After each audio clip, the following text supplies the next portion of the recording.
근데 이걸 좀 아셔야 되시는 게 2시간을 단축했다라고 해서 사업주는 그 시간만큼 급여를 삭감할 수가 없어요. 만약 이거를 지켜주지 않는다고 하면은 사업주한테 500만 원 과태료가 부과가 되게 돼요. 안녕하세요, 로덴 공부방입니다. 오늘은 좀 사업장이랑 좀 떨어진 얘기를 좀 말씀을 드릴 건데요. 요새 출산율이 좀 반등하면서 직원분들이 임신이라든지 출산의 경우가 좀 많아지게 될 거예요. 근데 이게 좀 사업주 입장으로서 어느 정도 좀 이게 정보를 알아야만 좀 대처를 가능할 텐데, 이게 직원이 말하는 대로만 가다 보니까 사장님들께서 이게 좀 맞는 건지도 모르겠고, 그리고 이제 좀 블로그나 유튜브를 보신다고 하시면 대부분 근로자 위주로만 좀 써져 있는 거다 보니까 제가 이제 사업주가 좀 해야 되거나 좀 알아두면 좋을 것들을 말씀드리고자 영상을 찍게 됐습니다. 일단 만약에 직원이 임신했다고 하면은 사업주가 시행해야 될 것들이 총 5가지 정도가 있어요. 일단 첫 번째로는 근무 시간 단축 부여가 있고요. 두 번째로는 야근, 휴일, 업무 금지가 있고, 세 번째는 태아, 정기검진 허용, 네 번째로는 출산휴가 부여, 다섯 번째로는 육아휴직 부여가 이렇게 있습니다. 생각보다 알고 있는 제도가 좀 많으시죠? 근데 이게 만약에 이 5가지 제도를 제대로 시행하지 않는다라고 하면은 근로기준법에 좀 위반이 되어가지고 나중에 근로자가 노동청을 가는 일이 좀 생기다 보니까 그러한 좀 불미스러운 일을 방지하고자 대표님들께서 이 제도를 먼저 아시고 제대로 시행하는 거를 좀 권장을 드리게 됩니다. 일단 제가 이런 제도를 근로자가 임신 중일 때 그리고 출산 중일 때 좀 나눠서 좀 설명을 드리도록 할게요. 일단 근로자가 임신 중일 때에는 임신 기간에는 산모랑 태아를 보호하고자 그런 좀 법의 취지가 좀 막혀져 있어요. 아까 말씀드렸었던 근무 시간 단축을 먼저 말씀드리자고 하면은 임신하고 나서 12주 이내, 32주 이후, 이때가 어떻게 보면은 임산부한테서 제일 중요하기도 하고 위험한 시기예요. 이때 같은 경우에는 하루에 2시간씩 근무 시간을 단축할 수가 있어요. 근데 이걸 좀 아셔야 되시는 게 2시간을 단축했다라고 해서 사업주는 그 시간만큼 급여를 삭감할 수가 없어요. 만약 이거를 지켜주지 않는다고 하면은 사업주한테 500만 원 과태료가 부과가 되게 돼요. 두 번째로는 시간외 근무 금지입니다. 이와 같은 경우에 야간 근무라든지 휴일 근무를 말하게 되는 건데요. 이게 근로자 약정되었던 시간 외에 야간 근무나 휴일 근무는 원칙적으로 금지가 되어 있어요. 물론 이게 임산부가 청구를 했고 그리고 고용노동부 장관의 승인이 있다라고 하면 야간 근무나 휴일 근무가 허용된다고 하지만 실무상 장관의 인가를 받는다는 건 말이 안 되는 거기 때문에 사실상 그거는 좀 어려운 제도라고 할 수가 있고요. 또 시간외 근무 외에도 근로자가 만약에 쉬운 업무로 전화 요구를 해준다고 하면은 사업주는 이를 또 승인을 해줘야 돼요.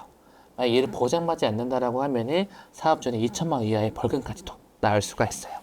그리고 마지막으로는 저희가 임산부라고 하면은 산부인과에 주기적으로 좀 방문을 해서 태아 정기 검진을 받아야 돼요. 이게 임신하고 28주까지는 4주에 한 번씩, 그리고 29주에서 36주까지는 2주에 한 번씩, 그리고 30주 이후로는 매주에 한 번씩 방문하도록 되어 있는데요. 이와 같은 경우에 유급 휴가를 처리해줘야 되는 거기 때문에 검진을 허용해줬다 하더라도 이게 급여에서 깔 수는 없어요. 이게 뭔가 제재사항들이 많은데 이거를 좀 보완하고자 여러 가지 지원 제도도 있다 보니까 이건 제가 마지막쯤에서 설명을 다시 드리도록 할게요. 이게 근로자가 출산을 하였다 라고 하면은 대표님께서 2가지를 좀 해주셔야 되시는데요. 첫 번째로는 출산휴가를 먼저 주셔야 되세요. 이게 임신 중인 근로자는 출산 전후로 90일 휴가가 가능하게 됩니다. 이게 90일 휴가까지는 괜찮은데 사실 여기서 좀 치명적인 거는 60일간에는 유급 휴가로 좀 처리를 해줘야 돼요. 말 그대로 3달 휴가 중에서 2달은 저희가 급여를 지급을 해줘야 되는데요. 이게 통상임금을 다 주는 건 아니고요. 210만 원만큼은 정부에서 근로자한테 지원을 해주다 보니까 저희는 통상임금에서 210만 원을 차감한 급여만 지급을 해주시면 되세요. 이것 또한 만약 이행하지 않는다고 하면은 2천만 원 이하의 벌금이 부과가 되고요. 두 번째로는 육아휴직이 있습니다. 육아휴직은 기본적으로 1년간 사용이 가능하고요. 만약에 배우자도 육아휴직을 신청했다고 하면은 1년 반까지도 사용이 가능해요. 보통 사업주 입장에서는 근로자가 출산휴가랑 육아휴직을 같이 쓰기 때문에 보통 근로자의 공백기간이 1년 3개월부터 1년 9개월 정도가, 만약 이를 시행하지 않는다고 하면은 사업주한테 500만 원 이하의 벌금이 고지가 됩니다. 그러면 이거는 기본적인 사업주가 알아야 되는 제도인 거고요. 그 다음에 사업주가 별도로 신청을 해줘야 되는 것도 있어요. 일단 근로자한테 나가는 뭐 출산 휴가 급여라든지 육아 휴직 급여 같은 경우에는 근로자가 알아서 신청을 하는 거긴 하지만, 근로자가 신청을 하기 위해서는 저희가 뭐 실업급여의 이직 확인서처럼 사업주의 확인서 제출이 선행이 돼야 돼요. 일단 출산휴가 확인서랑 그리고 육아휴직 확인서는 둘 다 고용24에서 신청이 가능하고요. 제가 이거는 화면을 통해서 한번 보여드리도록 하겠습니다. 일단 기업으로 로그인을 먼저 해주셔야 되시는데요. 기업 회원을 눌러주신 다음에 인증서를 통해서 로그인을 해줍니다.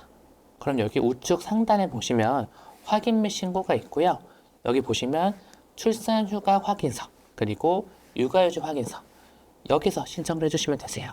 실은 방법은 똑같다 보니까 출산휴가 확인서를 먼저 보여드리도록 할게요. 이거를 눌러주신다고 하시면 이런 식으로 제 사업장에 대한 정보가 뜨게 되고요. 그리고 우측 아래에는 근로자에 대한 정보를 쓰게 되어 있어요. 여기서 실제로 출산휴가 등을 가시는 근로자에 대한 인적사항을 기록을 해주신 다음에 이 근로자에 대한 통상임금 그리고 소정 근로시간을 적어주세요. 마지막으로는 제가 앞서 적었었던 근로자 인적사항을 확인하기 위해서 뭐 근로계약서, 임금대장, 기타 서류 등을 확인해서 제출을 해주시면 됩니다. 육아휴직 확인서 동안 화면은 똑같고요. 아까 말씀드렸던 것처럼 똑같이 신청을 해주시면 됩니다.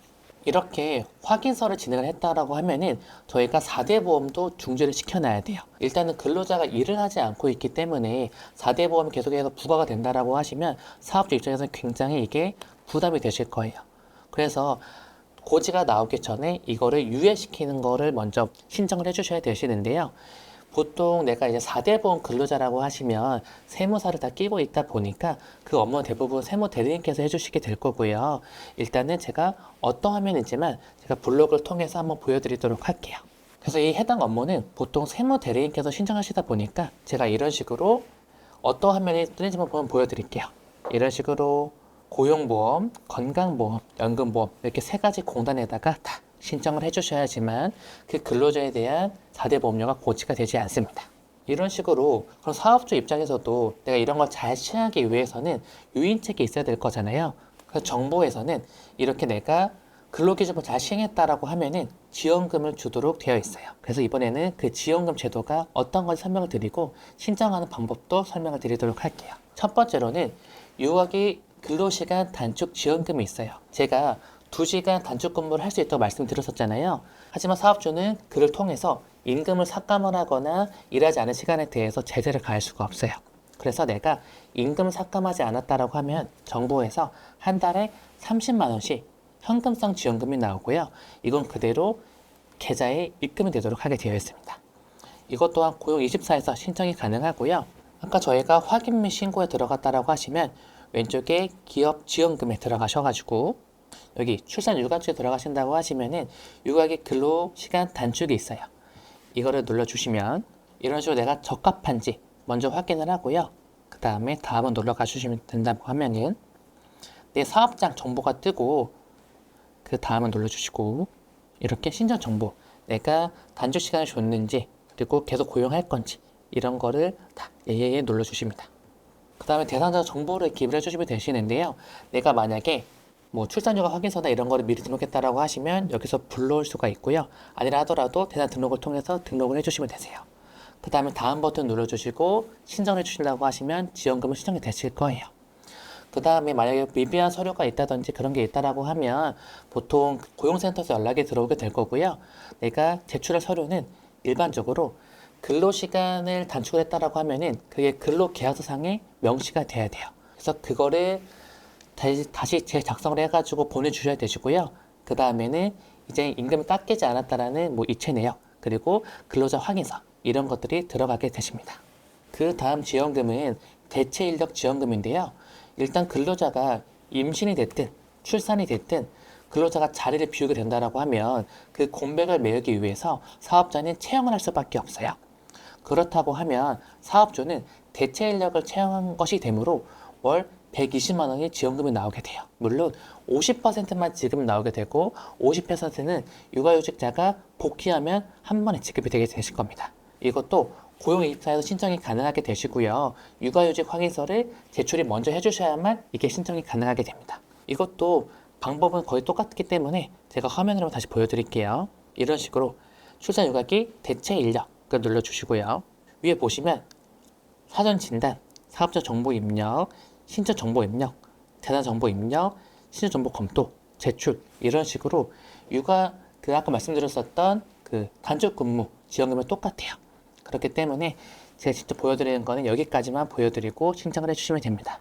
그리고 내가 이 대체 인력 지원금 신청을 하실 때 같이 신청할 수가 있는 게 있어요. 이게 왼쪽에 나와 있는 대체 인력 문화 확산 지원금입니다. 이거는 내가 대체 인력 지원금을 최초로 신청하셨다고 하면은 같이 신청할 수 있는 곁다리 지원금인 거예요. 이거 같은 경우에는 대체 인력 채용 후 3개월, 6개월 시점에 각각 100만 원씩 총 200만 원이 지급되는 지원금인 거예요. 어차피 사업주님께서는 내가 이걸 도입했다고 하면은 어차피 최초에 신청하시는 거기 때문에 이것도 같이 신청을 해주시면 됩니다. 마지막으로는 육아휴직 지원금이 있는데요. 사업주가 육아휴직을 부여했다고 하면은 근로자당 월 30만 원씩 지원금 받을 수가 있어요. 이게 신청하실 때 보시면 특례 지원금이라고 해서 첫 3개월 동안에는 200만 원씩 지원할 수 있는 게 따로 명시가 될 거예요. 근데 이게 금액이 혹해서 이거를 신청해 주시면 안 되시고요. 이게 왜 그러냐면은 내가 만약 특례 지원금으로 3개월 200만 원씩 만약 수령했다라고 하시면은 대체 인력 지원을 받으실 수가 없으세요. 그래서 이 특례 지원금은 내가 초기에 좀 묵돈이 필요한 경우는 좀 신청할 법하지만 내가 2년 동안 좀 장기적인 플랜으로 보신다라고 하시면은 대체 인력 지원금과 육아휴직 지원금 기본으로 30만 원 받는 게 합해서 월 150만 원씩 쭉 받는 게 유리하기 때문에 특례 지원금은 굳이 신청하는 거를 권장드리지 않습니다. 이것도 아까 말씀드렸던 것처럼 근로시간 단축 신청했었던 그 화면에 똑같이 들어가 있고요. 여기 보시는 것처럼 육아기 단축이랑 육아휴직 둘 다 보실 수가 있으시죠. 신청 방법도 똑같기 때문에 이거를 그대로 신청을 해주시면 됩니다. 오늘은 근로자가 출산이라든지 임신을 하였을 때 알아둬야 될 정보를 말씀을 드렸어요. 일단 신청을 해야 될 것도 말씀을 드렸었고 근로기준법에 대한 것도 말씀을 드렸고 마지막으로 지원금까지 말씀을 드렸어요. 일단 사업주님께서도 이러한 정보들을 잘 숙지를 하셨다가 근로자에게 그러한 일이 생겼을 때 잘 대처를 해주시면 좋겠고요. 만약에 대표님께서 이러한 제도를 잘 시행했다고 하면 꼭 지원금은 대표님의 권리다 보니까 놓치지 않고 잘 신청을 해주셨으면 좋겠습니다.